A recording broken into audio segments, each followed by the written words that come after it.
Hola Ox, nunca pensé que iba a compartir esto con nadie, pero después de escuchar algunas de las historias en tu canal, sentí que tal vez contar lo mío me ayudaría a entenderlo, o al menos sacarlo de mi cabeza. Esto que te voy a contar es algo que me ha marcado a mi familia durante generaciones, y ahora, después de todo, me doy cuenta de que hay secretos que por algo se esconden. Todo comenzó cuando murió mi abuela. Hace 5 años. Era una mujer muy reservada, con una mirada siempre fría y una extraña obsesión por mantener ciertas habitaciones de su casa cerradas con llave, especialmente el sótano. Nunca en los 24 años que conocí vi ese lugar abierto. Siempre que alguien preguntaba por qué, decía algo como: allí guardó cosas viejas, nada que valga la pena, ni algo que ver. Pero cuando falleció, mis padres me pidieron que los ayudara a limpiar la casa para venderla. Fue ahí donde encontré las llaves del sótano, escondido detrás de una cruz rota en su mesita de noche. Con eso, solo con eso, algo dentro de mí se revolvió. Bajé solo. El aire era húmedo, como si ese lugar no se hubiese abierto en décadas. La luz colgante parpadeaba y apenas iluminaba una pequeña parte del sótano, pero lo que más me impactó fue el olor. Era un olor espeso. No era solo moho o humedad, era algo más, algo orgánico. Había cajas viejas, muchas de ellas llenas de muñecas de porcelanas rotas, vestía con telas negras, pero cuando una pequeña puerta del fondo, hecha de madera podrida y cerrada con un gancho oxidado, lo que me llamó la atención, al abrirla, vi una pequeña habitación, apenas un espacio de 2 metros por 2, y dentro había un sillón antiguo, como de psiquiátrico, con correas, y junto a él, un cuaderno. Sí, un cuaderno. El cuaderno era de mi tío Juan, un tío del que nadie hablaba, que supuestamente murió de niño por una enfermedad mental. Eso era lo único que siempre decían de él. Las primeras páginas eran dibujos extraños, monstruos deformes, pero también personas, mi familia. Luego venían entradas como un diario, y en ellas contaba que mi abuela lo encerraba ahí abajo por días para sacarle el demonio que tenía dentro, decía ella. Lo amarraba al sillón, no le daba comida, y lo más aterrador es una parte que escribió que escuchaba voces, pero no en su cabeza, sino dentro de la pared. Lo más perturbador fue la última hoja. Solo decía: ella no me puede encerrar, porque ahora soy parte del sótano, y nadie, absolutamente nadie, me sacará de aquí. No sé si fue coincidencia o qué, pero esa misma noche, mientras dormía en la casa, escuché pasos que venían dentro del sótano. No bajé, no pude. A la mañana siguiente, encontré la puerta del sótano abierta de nuevo, y esa pequeña puerta del fondo también lo estaba. Desde entonces, he tenido pesadillas donde me despierto amarrado a ese sillón y puedo ver una figura en la sombra, mirándome, con los ojos vacíos, como si me conociera. Ox, no quiero volver a ver esa casa, jamás. Y a veces me pregunto si realmente fue mi abuela quien encerraba a mi tío, o si era ella la que lo protegía del verdadero mal que vivía allí abajo.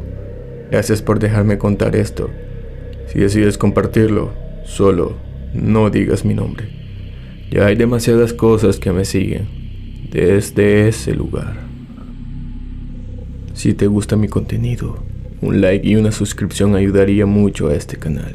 Y eres completamente bienvenido a contar tus anécdotas en la caja de comentarios. Eso también ayudaría mucho. Espero y sigas disfrutando de estas historias. A veces averiguando En tu círculo social, las personas ocultan demasiadas cosas. Y en mi caso, fue mi padre. Mi padre no era quien decía ser, y lo descubrí demasiado tarde. Esta historia no tiene fantasmas ni monstruos, ni posesiones, pero te prometo que es más oscura que cualquier cosa que te puedas imaginar, porque el verdadero terror es descubrir que las personas que más amas, la que más protegía de niño, era, en realidad, un completo desconocido. Mi padre siempre fue un hombre reservado pero protector. Jamás levantó la voz en casa, ni una sola vez. No bebía, no fumaba, trabajaba como mecánico en un taller pequeño del pueblo y todos los respetaban. Incluso le decían Don Efra, como si fuera alguien de palabra, un hombre íntegro. Yo lo admiraba. Pero todo cambió cuando murió mi madre, hace 3 años. Esa noche, mientras recogíamos sus cosas, encontré en el fondo del closet de ella una caja de madera muy vieja. No tenía candado, pero estaba cubierta con una manta, como si alguien la quisiera ocultar. Adentro habían muchas fotos. Algunas de ellas eran nuestras, en familia, pero otras no. Fotos viejas de gente que yo no conocía. Y todas tenían una cosa en común.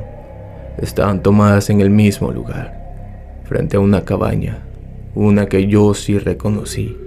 Era la cabaña que teníamos en las afueras del bosque, a la que íbamos cuando yo era un niño. Lo raro es que muchas de esas fotos las personas salían solas, con expresiones forzadas, algunas con moretones en los brazos, otras con los ojos llorosos. La última foto me envolvió el estómago. Era una mujer, joven, probablemente en sus 20. En la parte de atrás de la imagen, escrita con tinta desvanecida, decía: María Gutiérrez, junio 1997. Esa fecha me hizo ruido, porque justo ese verano, mi padre había desaparecido por 3 días. Cuando volvió, dijo que el auto se le había averiado y no había señal en la montaña, y nadie, absolutamente nadie dudó de él. Investigué, busqué el nombre y le encontré. María Gutiérrez había sido reportada como desaparecida en el mismo condado en junio de 1997. Nunca se resolvió su caso, ni ella, ni otras 3 personas cuyas fotos también estaban en esa caja. Mi padre las había conocido a todas. No supe qué hacer. Estuve semanas en shock. Pensé que tal vez era una coincidencia, que tal vez mi madre trabajó en algo relacionado con esas personas, hasta que encontré los diarios. Mi madre había escrito en secreto, y en esas páginas descubrí la verdad absoluta. Ella sabía que mi padre tenía otra cara, una vida que jamás mostró a nadie. En uno de los escritos más crudos, mi madre anotó: lo vi regresar con sangre en las manos. No dije nada, no puedo. No sé quién es el hombre con el que vivo. Solo sé que si lo denuncio, no volveré a despertar. Ox no lo denunció. Todavía no, porque lo justifiqué, sino porque él sigue vivo. Y cada vez que me ve, me sonríe como si no supiera que yo sé todo, como si aún fuera el padre perfecto. A veces pienso en vengarme, otras en huir, pero lo único que me detiene es una carta que mi madre dejó para mí, donde decía: si estás leyendo esto, significa que ya descubriste quién es tu padre. Cuídate, porque la máscara puede caer, pero los ojos nunca mienten. Y si te mira diferente, corre. Desde hace una semana, mi padre me está viendo diferente. Mi familia es un absoluto caos. Mi familia está podrida por dentro. Mi hermana gemela desapareció, pero yo sé exactamente lo que pasó esa noche. Nunca había contado esto, no a mis amigos, no a mi familia. Y aunque pasaron años, todavía me despierto en la madrugada con los gritos resonando en mi cabeza. Mi nombre, como puedes imaginar, no lo voy a dar. Pero crecí en un pueblo pequeño en Carolina del Norte, uno de esos lugares donde todos se conocen y los secretos no duran, excepto el mío. El secreto sobre mi hermana. Ella se llamaba Clara. Éramos gemelas idénticas, pero éramos completamente diferentes por dentro. Yo era la reservada, la que se escondía detrás de los libros. Clara era fuego, ruidosa, rebelde, siempre haciendo que los demás la miraran. Y a veces eso me dolía, porque por más que me esforzara, ella siempre era la favorita de mis padres, de los chicos, incluso de los profesores. Yo solo era la otra. Todo cambió una noche, cuando teníamos 16. Habíamos ido a una fiesta en casa de una amiga. Clara, como siempre, llamando la atención, y yo, sentada sola, en las escaleras viendo cómo ella se reía con el chico que me gustaba, desde hacía meses.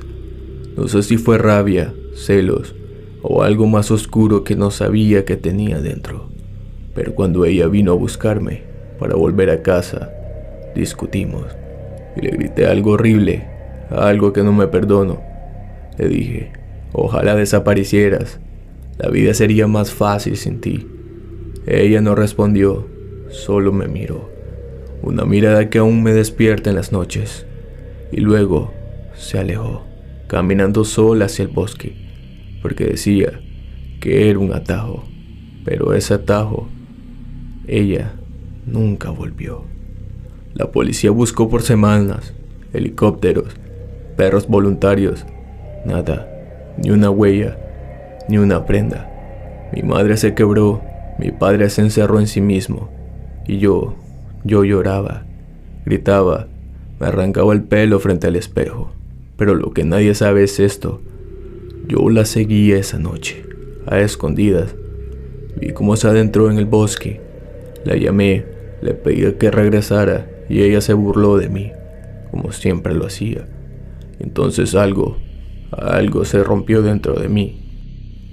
Había una estructura vieja de concreto en ese bosque, como una especie de pozo seco, de los que se usaban en los años 30.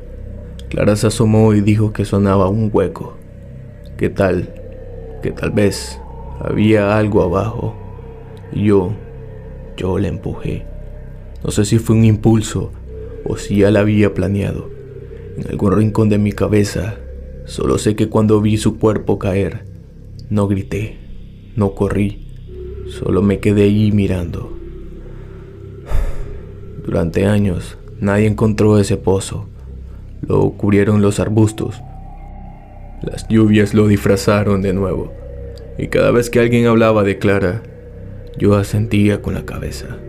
Y pues, con bastante tristeza, me convertí en la hermana buena, la que sobrevivió.